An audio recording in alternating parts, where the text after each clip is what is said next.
Estamos aqui no podcast da APM, Academia de Cursos Médicos. Estou aqui com a doutora Adriana Menezes, nossa colega nutróloga, gastroenterologista e cirurgiã bariátrica.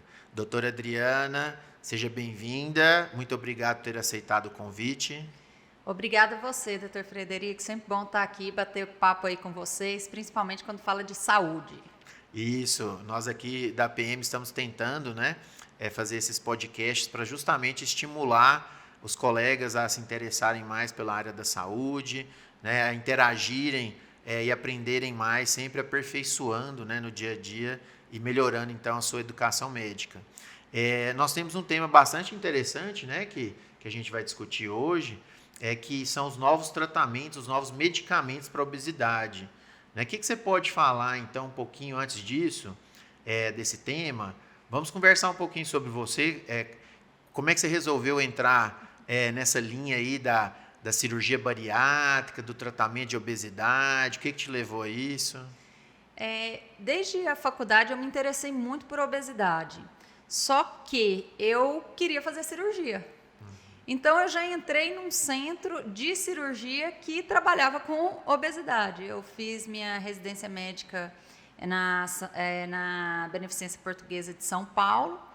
E lá mesmo eu via que o pessoal, para o atendimento do paciente bariátrico, tinha uma equipe multidisciplinar que era muito interessante, porque o paciente saía de um consultório do cirurgião, ia para o consultório do consultório do psicólogo saía, ia para o consultório da nutricionista, do consultório da nutricionista passava na endócrino, e aquilo me chamou muita atenção, que eu falei, gente, por que para a cirurgia tem toda essa equipe a dispor do paciente e por que não o tratamento clínico da obesidade também não pode ser dessa forma? Sim.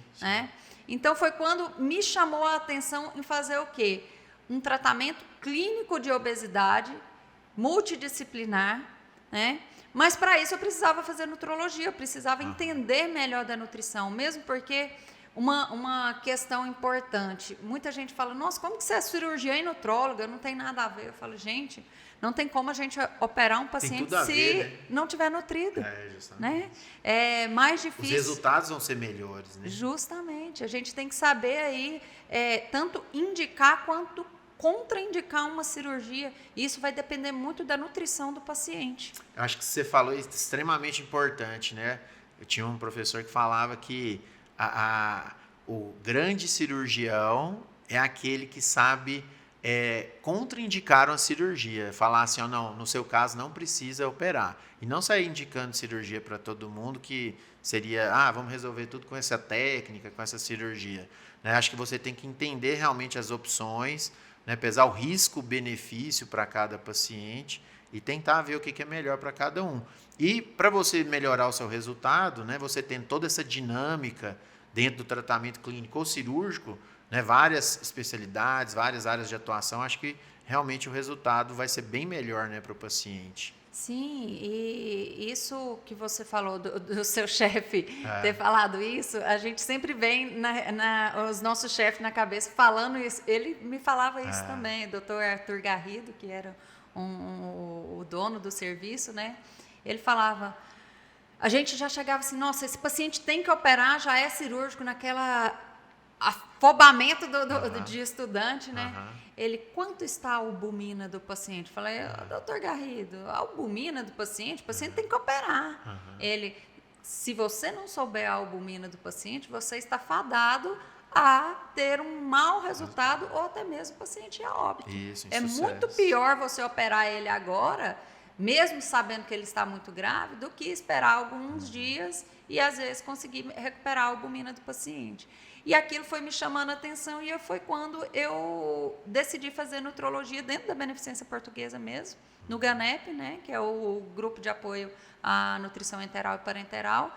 E o meu R4 eu fui fazendo nutrologia e cirurgia do aparelho digestivo ali.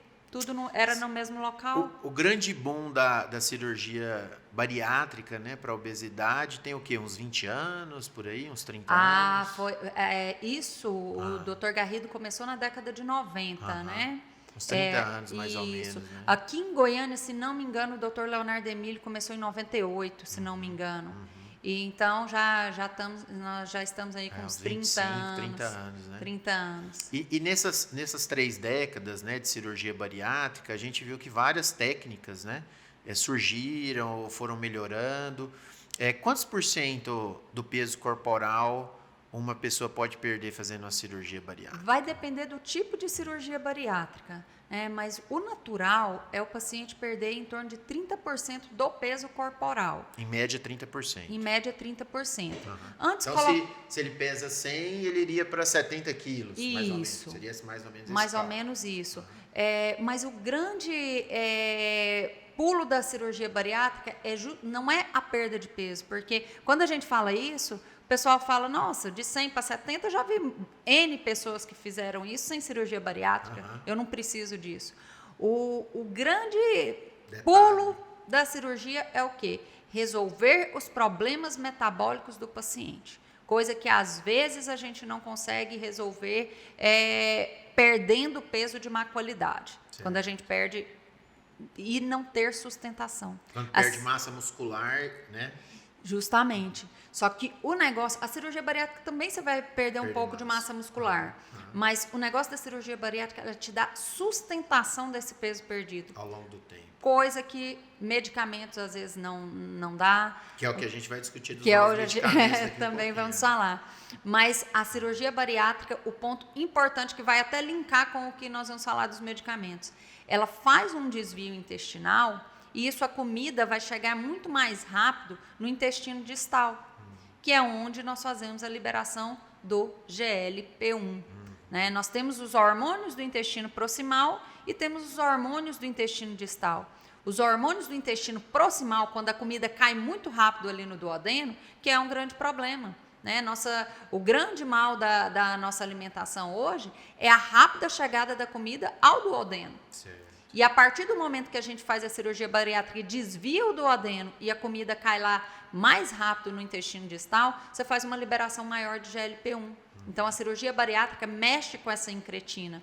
Tanto que depois da cirurgia bariátrica, ela foi considerada cirurgia bariátrica e metabólica por causa dessas questões de mexer com a incretina e também por resolver as condições metabólicas do paciente. Você melhorando a síndrome metabólica, você consegue diminuir risco de diabetes, infarto, AVC, esteatose hepática, né, também, dislipidemia, melhora uma série de parâmetros, né, no paciente, para poder justamente o paciente ter uma qualidade de vida melhor. Né? E quando... quais seriam as complicações principais da cirurgia bariátrica? Porque todo mundo fala, vou fazer uma cirurgia bariátrica, mas pode ter complicações, né? Claro. O que você vê de maior risco, né, para o paciente em termos de complicações? Existem as complicações precoces, né, que é logo no pós-operatório, que pode ser uma fístula, que é o quê? Um buraquinho que fica ali, às vezes, quando a gente faz a sutura do intestino com o estômago, às vezes abre. E essa fístula, ela pode acontecer não por iatrogenia, mas sim por desnutrição do paciente e também por pacientes que não seguem corretamente aquele pós-operatório. O estômago nosso pode caber em torno de 1,5 litro, né? Após a cirurgia bariátrica, são 50 ml. Ele fica com 50 ml. E o paciente que não está preparado psicologicamente para fazer essa cirurgia bariátrica, ele pode jogar um copo de água ali, ou de refrigerante, ou do que for, e abre essa cirurgia. Então, o paciente tem que estar preparado, muito bem preparado para isso. Mas uma das principais complicações é a fístula gástrica. Né? Mas hoje, o que a gente vê de maior complicação no pós-operatório são complicações no sentido de não ter feito corretamente o tratamento ao longo da cirurgia. Porque não adianta só operar, né? Como você falou, tem que ter toda uma equipe e o objetivo, né, seria fazer o tratamento.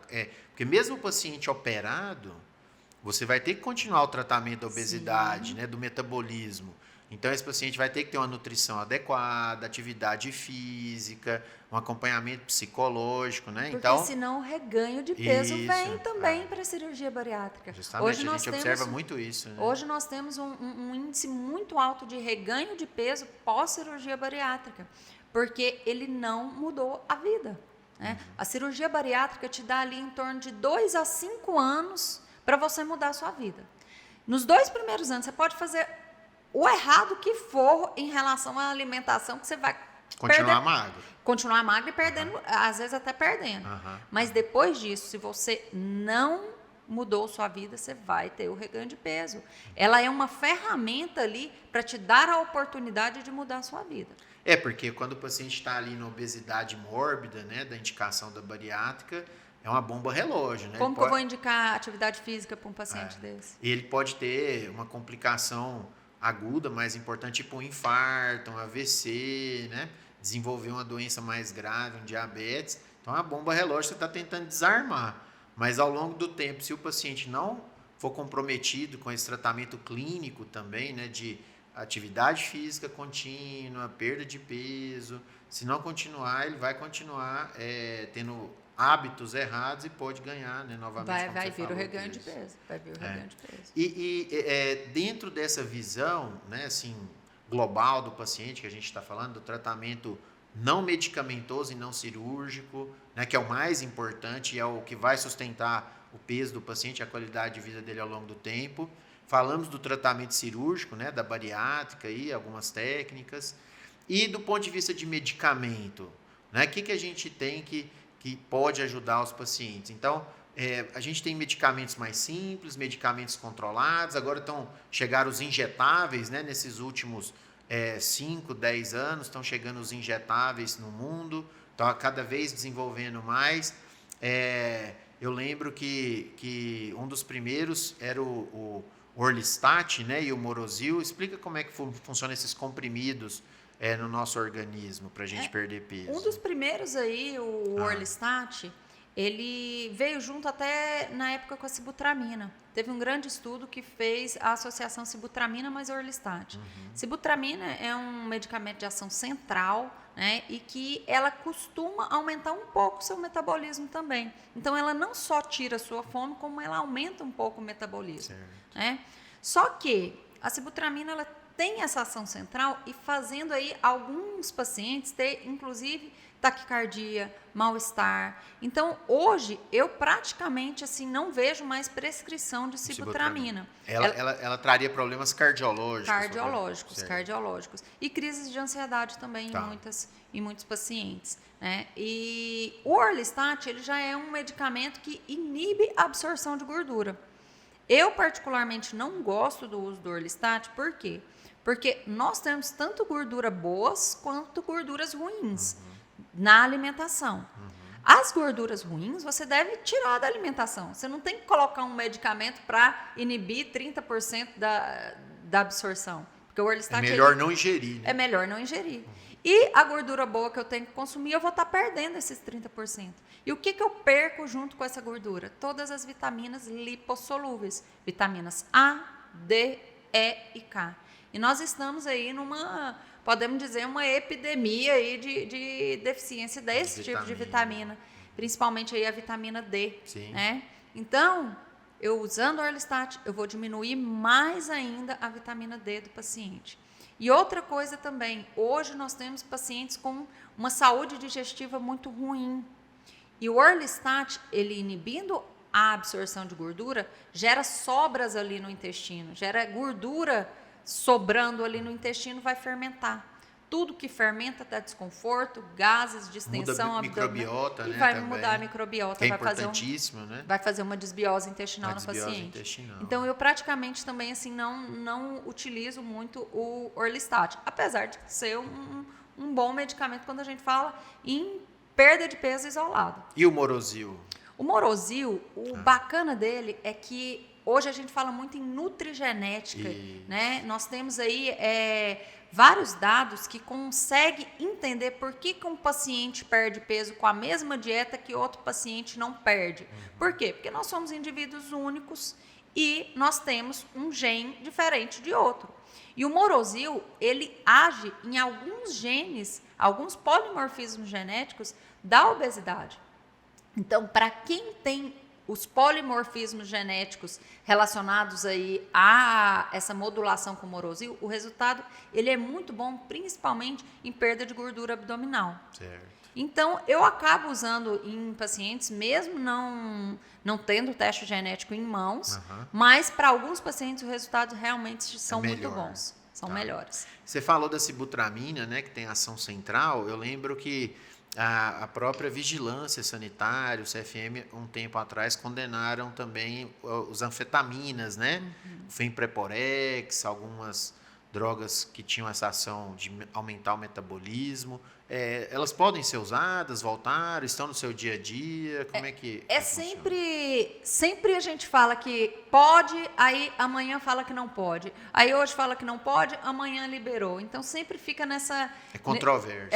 Nesse jogo aí. Mas por quê? Porque a gente vê que realmente ele tem alguns efeitos. Para algumas pessoas ele pode fazer bem, mas tem um efeito colateral aí Para a maioria faz mal. Bem importante. Então seria melhor não usar. Não utilizar. Pelo menos não é a minha prática clínica, eu não utilizo.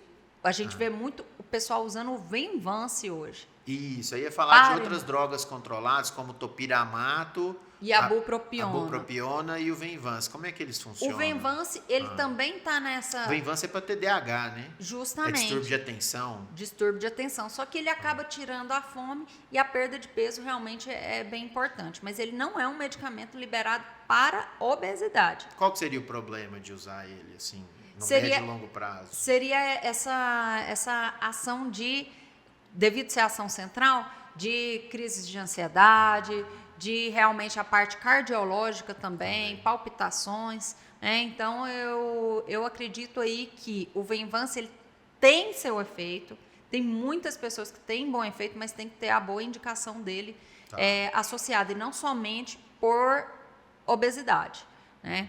Agora, em relação a bupropiona e topiramato, né? Principalmente a bupropiona. Bupropiona sozinha... A bupropiona é um antidepressivo, né? Isso. E ela faz aí ação muito mais de dopamina. Ela faz liberação de dopamina.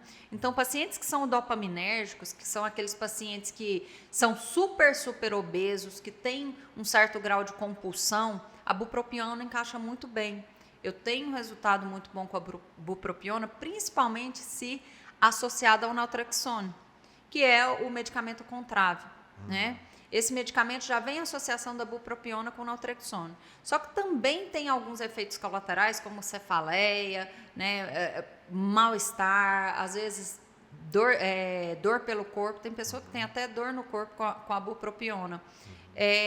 Por isso que eu gosto de, às vezes, fazer manipulado doses menores e associado ao naltrexone, porque o naltrexone ele ajuda aí a potencializar o efeito da bupropiona.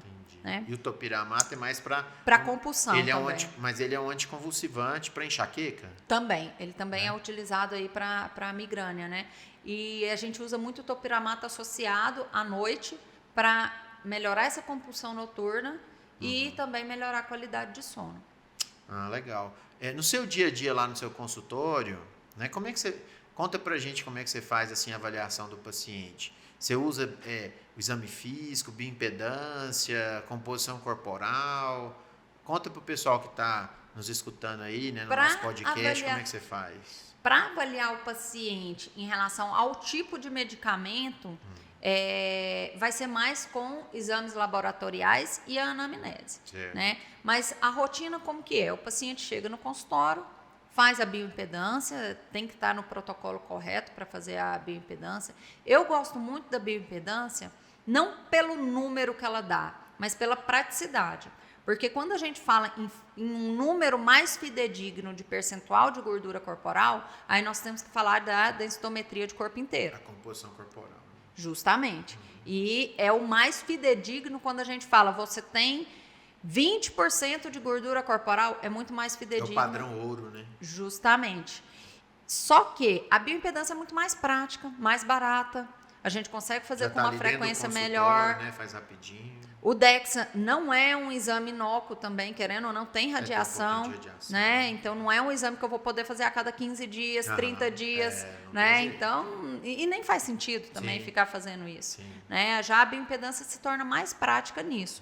Mas depois que você pega a avaliação da bioimpedância, você vai discutir com o paciente, porque às vezes o paciente ele está num peso normal, mas ele está obeso.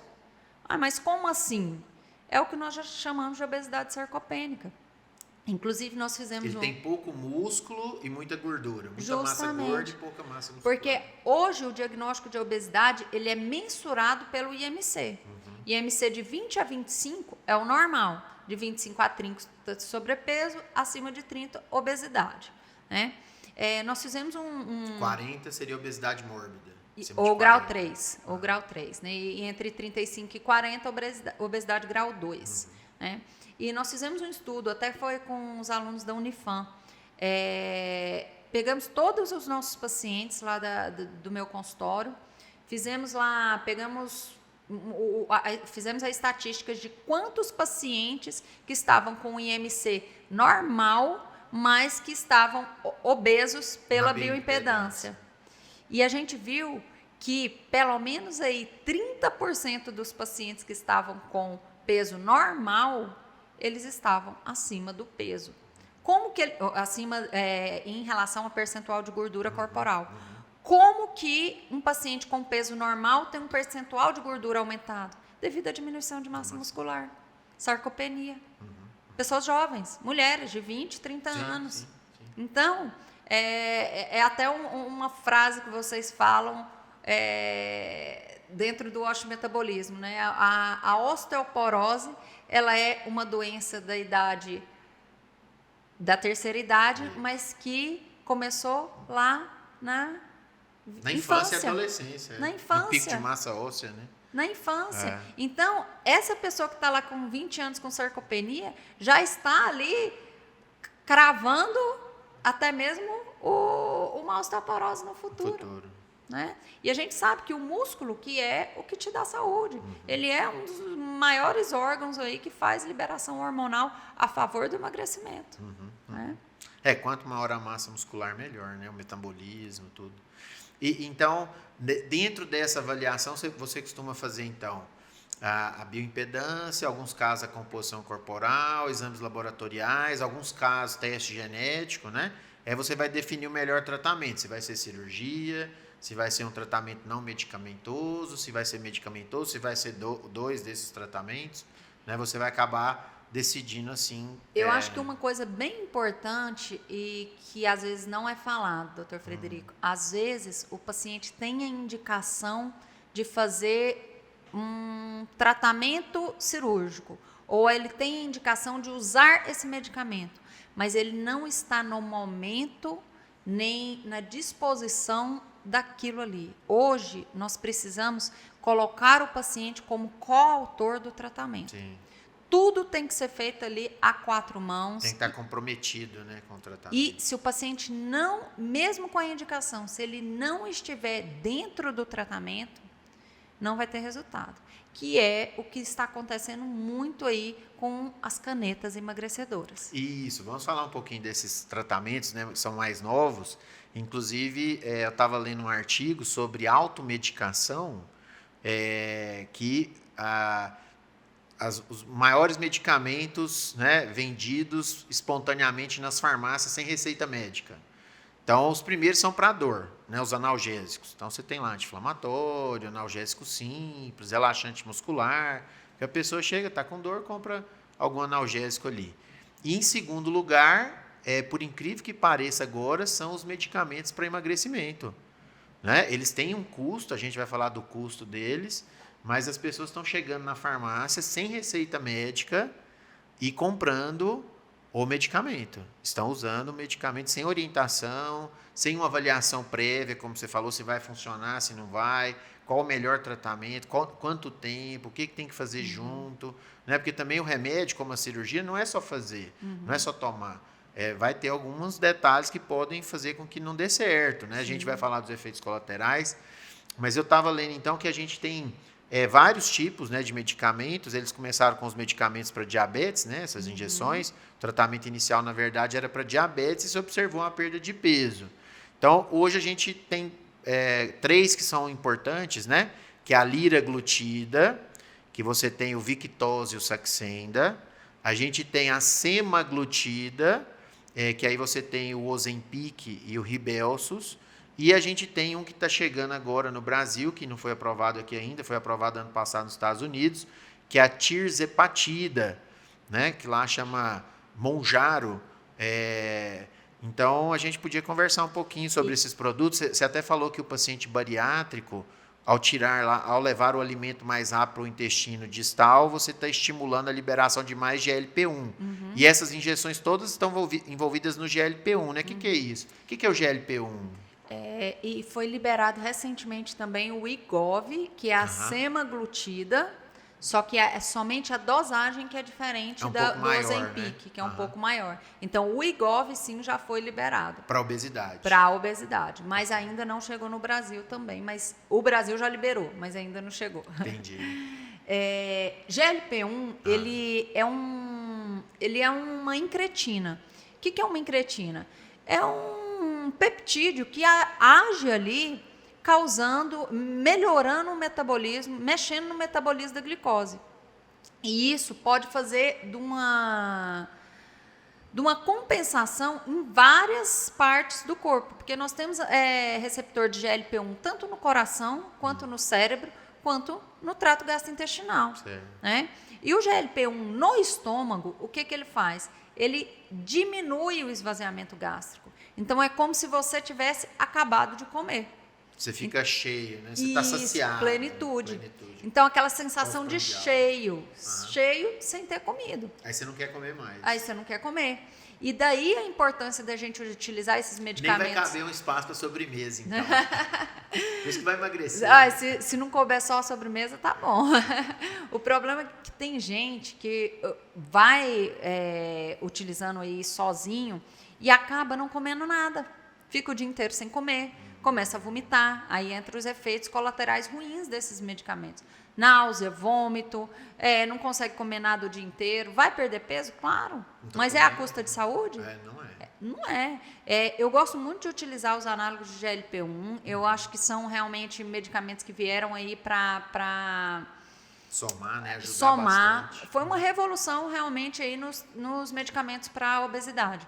Porque e é dos últimos 5 anos para cá, né? Justamente. Porque antes disso, era praticamente medicamentos aí de ação central. E tudo que tem essa ação central, realmente é mais difícil a gente conseguir ter mais segurança e menos efeitos colaterais. Só que o análogo de GLP-1, ele pode te dar esses sintomas de náusea, vômito, e às vezes piorar um quadro que já existe, como, por exemplo, refluxo. Né? Então, pessoas que têm aí uma esofagite erosiva, vai piorar essa esofagite erosiva, né? Pessoas que têm constipação intestinal. Por isso que é importante ter uma avaliação prévia com o médico, para saber se você está apto a usar esse medicamento ou não. Não pode sair lá na farmácia e comprar. Minha tia está usando, minha prima está usando, minha irmã está usando, minha vizinha está usando. Nesses dias eu vi o pessoal na academia, um indicando para o outro. Sim. Na academia. E ensina os protocolos. Usa essa injeção aqui, começa assim, vai assim. Eu falo, gente, o que vocês estão fazendo? E aí eles saem com os protocolos que nunca existiam. O Ozempic mesmo, que é de uso semanal, o pessoal está com protocolo de uso diário. Totalmente errado. Então, assim, não faz sentido nenhum, não faz sentido pela farmacologia do medicamento. Eu tive uma parente agora que ela estava usando corretamente o medicamento, sob orientação médica e tudo mais, e foi parar no pronto-socorro porque ela teve uma hepatite com obstrução do colédoco porque fez cálculo biliar. Né? E uma das complicações, né, desses medicamentos, dos GLP-1, é justamente você poder causar mais cálculos da vesícula, e aí obstruir da pancreatite, hepatite. Então existe um cuidado, né? Não é isento de risco, o medicamento não é isento de risco. Né? Lógico que tem outros efeitos também, tipo hipoglicemia, né? Se não come vai dar hipoglicemia, porque ele foi feito um medicamento para tratar diabetes, né? Para tratar hiperglicemia. Mas eu acho que é importante o paciente ser avaliado antes de começar esse tratamento. E às vezes um bom medicamento que teria uma boa indicação para esse paciente, mas se ele utilizou de uma forma errada, vai acabar queimando um medicamento que é tão bom. E aí esse paciente vai chegar no meu consultório e vai falar, não, já usei, passei mal demais, não quero usar de jeito nenhum. Não, minha esposa foi na cabeleireira, a cabeleireira estava vendendo lá no salão dela. Olha que bacana. A injeção, tratamento de beleza. Aí vendendo injeção de semaglutida, de Ozempic para emagrecimento. Olha no salão só. de beleza. Que E legal. sem nenhuma avaliação e tudo mais. Então, assim, realmente a gente chegou num momento, né, que acho que é importante, um dos motivos desse podcast também, a gente orientar a população, né? Porque ajuda, ótimo, né? É uma ferramenta excelente, mas desde que você use essa ferramenta de forma adequada. Se você usar um serrote, né, sou ortopedista, então a gente gosta de usar o serrote, né, para fazer as amputações das pernas, lá dos membros. Então, se você usar o serrote errado, vai dar errado. Isso Então, o mesmo. serrote é uma ferramenta. A injeção é uma ferramenta, né? Você vai utilizar da forma correta. Se usar errado, vai ter complicações. E né? essa ferramenta é para te dar suporte para você conseguir executar um plano alimentar bacana. E não para você ficar sem comer. Aham. Então, porque você pode passar na melhor nutricionista que for. Melhor plano alimentar ali na sua frente. Se você não conseguir executar, o que adianta? jeito. Então, a gente entra, às vezes, com esses medicamentos para dar suporte para conseguir executar esse plano alimentar. Então, a liraglutida, né, que foi uma das primeiras, ela entrou em 2016 no Brasil. Ela tem um custo médio hoje em torno de R$500, é isso Que mesmo? é a Saxenda. O Victoza e o Saxenda. Sim. Qual desses que é aprovado para adolescente? É só o Victoza? Só o Victoza. Os outros não podem. Adolescente, então, abaixo de 18 anos, não pode usar. Mas na verdade, esses é aprovado ou não é aprovado, é só porque não foi Não tem feito estudo. o teste Sim. com aquele nome. Sim. Mas é o mesmo composto. Todos Certo. os dois são Sim, liraglutida. liraglutida. Tá. E a liraglutida, o Saxenda, é aprovado para obesidade. É né? aprovado para obesidade. Enquanto que o Ozempic ainda não é aprovado para Até obesidade. hoje Não está é na bula. aprovado, não é aprovado. Então, se baseado na bula, na liberação através de estudos, eu não deveria usar o Ozempic, Só o que é Saxenda. a semaglutida, eu deveria usar só o liraglutida, que é o Saxenda, que é de uso diário, né? Justamente. O Saxenda você aplica todo dia, subcutâneo, vai aumentando a dose devagarzinho toda semana, né? Isso. Até chegar na dose ideal. E o Victoza também do mesmo jeito, é diário. Agora, o Ozempic, que é semanal, a indicação dele é diabetes, mas está sendo muito usado para obesidade, mas isso não está em bula. Não está em bula. Né? É uma indicação off-label. Off-label. Então, o médico tem que ter cuidado para indicar também, porque não está na bula. Sim. Né? Pode ter alguma complicação e ser questionado.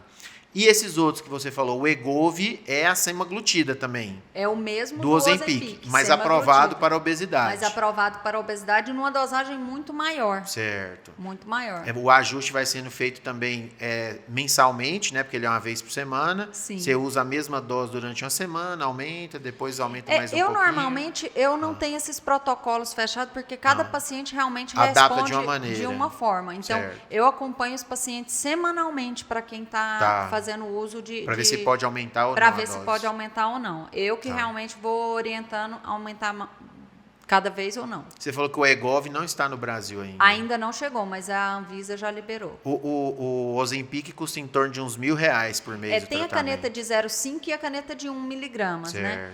De 1 miligrama. Aí vai variar aí de 900 a 1.200, dependendo da dosagem. Uma média de uns R$1.000. R$1.000, isso mesmo. E esse medicamento novo, né, que foi aprovado agora nos Estados Unidos, que é a tirzepatida, lá chama Mounjaro, é do Lilly, né, laboratório Lilly, que eu vi que custa em torno de $1.000, que seria mais de R$5.000 por mês o tratamento, então bem caro, né? Sim. Ele não chegou no Brasil ainda, não foi aprovado ainda pela Anvisa, e ele foi feito para obesidade, né? Teve estudo para obesidade.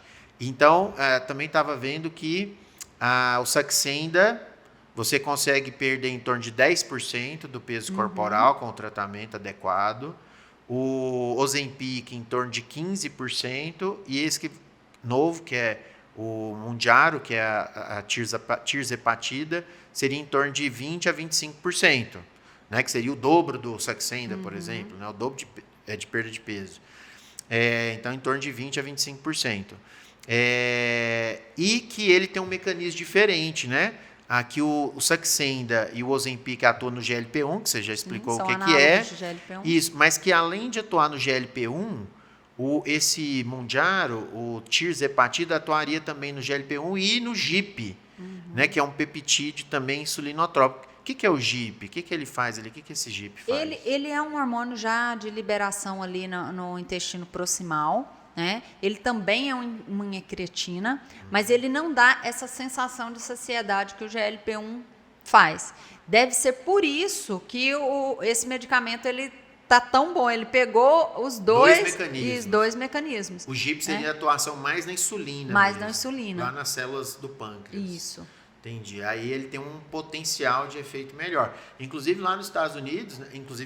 Por que os Estados Unidos estão muito preocupados com isso? Porque os Estados Unidos é o país com o maior índice de obesos do mundo, né? A obesidade mórbida do mundo é nos Estados Unidos. E o Brasil está indo atrás, né? Por causa dos alimentos ultraprocessados e tudo mais, né? Dieta inadequada, falta de exercício, tudo aquilo que a gente conversou. Mas nos Estados Unidos, então, eles liberaram e têm justamente questionado que seria uma substituição da bariátrica, né? Para tentar evitar a bariátrica. Qual que é a sua visão? Dentro de um tratamento medicamentoso ou da cirurgia, você já... não, esse paciente tem que operar mesmo, já vão para a cirurgia. Ou agora com essas novas drogas, você tentaria, durante mais um tempo, o medicamento antes de indicar a cirurgia? Por protocolo de cirurgia bariátrica, você tem que ter pelo menos 2 anos de falha de tratamento clínico para poder fazer a cirurgia bariátrica. Entendi. Se o paciente não tiver uma cartinha falando que ele tratou por 2 anos e teve falha, medicação e não deu falha certo, do tratamento clínico, o convênio não libera. Entendi. Né? Mas isso também é uma questão organizacional para convênio e para números, né? Sim. Só, porque quer dizer que se ele não conseguiu em 2 anos... Se for um paciente particular, ele vai e opera amanhã. Né? Então, assim, aí quer dizer que 2 anos, por que 2 anos? Se for 2 anos e... Se for 1 ano e 8 meses, então é só para ter números para ficar mais fácil em relação à liberação ou não. A gestão do plano. Justamente. Porque um paciente com IMC de 35, ele pode ser, às vezes, menos indicado fazer uma cirurgia do que um paciente com IMC de 32 com alterações metabólicas. Né? Então, o número aí, para mim, não é o que importa tanto. O que importa é as alterações metabólicas desse paciente. São as doenças que ele tem associado. Se ele tiver um peso menor, mas se for diabético, hipertenso... Tanto que a cirurgia com alto bariátrica risco de doença cardiovascular, aí já indica mais rápido. Né? Isso, tanto que a cirurgia bariátrica, a indicação de cirurgia bariátrica no paciente diabético é com IMC de 30. Obesidade grau 1. E se você não tem diabetes, aí é o IMC de 35 com alguma comorbidade. Mas se você tem diabetes, é o IMC de 30. E com relação a hormônios, né? Você como nutróloga acaba vendo muita necessidade de reposição hormonal em alguns pacientes também. Você acha que os hormônios ajudam na questão do emagrecimento? O que você pode falar dos hormônios que também tem crescido muito, né? Também o uso de hormônio na população, alguns chips, né, hormonais. O que você pode falar em relação aos hormônios e obesidade? Ajuda ou não ajuda? Também é uma ferramenta? Pode-se pensar Primeiro, nisso? eu queria explicar um pouco para o pessoal por que nutrólogo trabalha com hormônio. Né? O pessoal pensa ainda que nutrólogo mexe com nutrição, endócrino mexe com hormônio. Mas vocês concordam, nós estamos falando aqui o tempo inteiro, desde o início, de quê? De alteração metabólica e hormonal do paciente. O paciente obeso, ele tem muita alteração hormonal. Nós estamos falando aqui de hormônios que trazem saciedade, hormônios que dá fome. Então, como que o nutrólogo não entende de hormônio? Ele precisa entender de hormônio para poder tratar o paciente. Ele precisa saber da fisiologia da obesidade que está relacionada a várias alterações hormonais para poder entender aí para tratar o paciente, né? E uma coisa que tem de queixa muito grande no consultório, sono ruim, E isso gera obesidade. Nós temos um tripé: alimentação, atividade física e dormir bem. Se qualquer um desses três não tiver em equilíbrio, vai ser difícil você ter um tratamento efetivo de obesidade. E se você não dorme bem, você gera uma compulsão no outro dia. Alteração do ciclo circadiano, cortisol. O sono tem produção de hormônios, né? É à noite que a gente emagrece, né? A história de que é à noite que a gente emagrece, é à noite que a gente libera tem o que dormir famoso... pelo menos 8 horas. De 6 a 8 horas, né? Quanto menos você dormir ou quanto mais você dormir também tem essa... Se passar de 10 horas também é ruim. Também é ruim, né? Eu falo isso para minhas filhas, né? Principalmente a de 15 anos, que é adolescente, ela quer dormir 12 horas seguidas. Não, pai, me deixa, estou de férias, não sei o quê. Ah, não, é fim de semana. Fala, não pode ser assim, porque vai ter repercussão. Tem sim, porque faz alteração hormonal também, né? Mas é à noite que a gente libera o GH. GH é o hormônio lipolítico, né? Aquele que faz quebra de gordura. E se você não dorme bem, você não libera o GH. E também altera o cortisol, ciclo circadiano. Cortisol, o que faz? Acúmulo de gordura, obesidade visceral, né? Então, à noite, a gente precisa prestar bem atenção como que está essa noite. Melhorar o sono. E aí o nutrólogo prescreve também medicamentos para melhorar o sono, então. Justamente, só que a gente Melatonina, prescreve medicamentos para melhorar a qualidade de sono e tentar ser da forma mais fisiológica possível. Hoje nós estamos com um excesso de luz, né? Excesso de informação. O estímulo do celular, da televisão, do notebook.